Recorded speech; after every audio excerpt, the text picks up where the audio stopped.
Hi friends, welcome to my channel. இன்றைக்கி ஆடி கிருத்திகை. நம்ம வீட்டில் என்ன சமையல்னு பார்க்கலாம் வாங்க, வீடியோக்குள்ளே போகலாம். இன்றைக்கி சுட சுட சாதம், அதுக்கப்புறம் கேரட் பீன்ஸ் பொரியல், கத்திரிக்காய் முருங்கைக்காய் போட்டு சாம்பார்.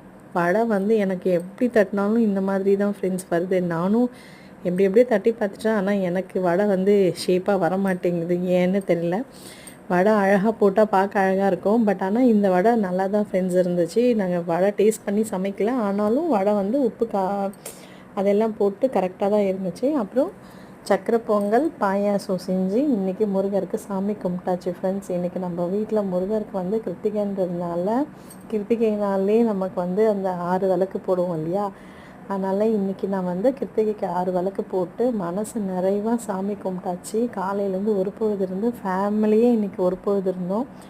சண்டே எல்லாம் லேட்டாக எழுந்திரிச்சாங்கன்றது ஒரு காரணமாக இருந்தாலும் இன்றைக்கி எல்லாரையுமே பட்னி போட்டு ஒரு பொழுது தான், மத்தியானம் மட்டும் சாப்பிட்டா போதும்னு சாமியை கும்பிட்டாச்சு. நல்லா முருகரை வேண்டி எல்லாரோட கஷ்டமும் போகணும், சீக்கிரமே எல்லோரும் ஒரு நல்ல நிலைமைக்கு வரணும்னு வேண்டிக்கிட்டேன் ஃப்ரெண்ட்ஸ்.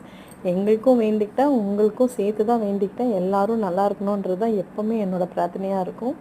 முருகருக்கு வேண்டிட்டோடனே எல்லாம் சாப்பாடு சாப்பாடு வச்சுட்டு தருண்குட்டிக்கு சாதம் போட்டோடனே தருண்குட்டி நாங்கள் சொல்லி கொடுக்கவே இல்லை ஃப்ரெண்ட்ஸ். சீரியஸாக அவனுக்கு இப்படி தான் சாமி கும்பிட்டு சாப்பிட்ணுன்னு சொல்லி கொடுக்கவே இல்லை.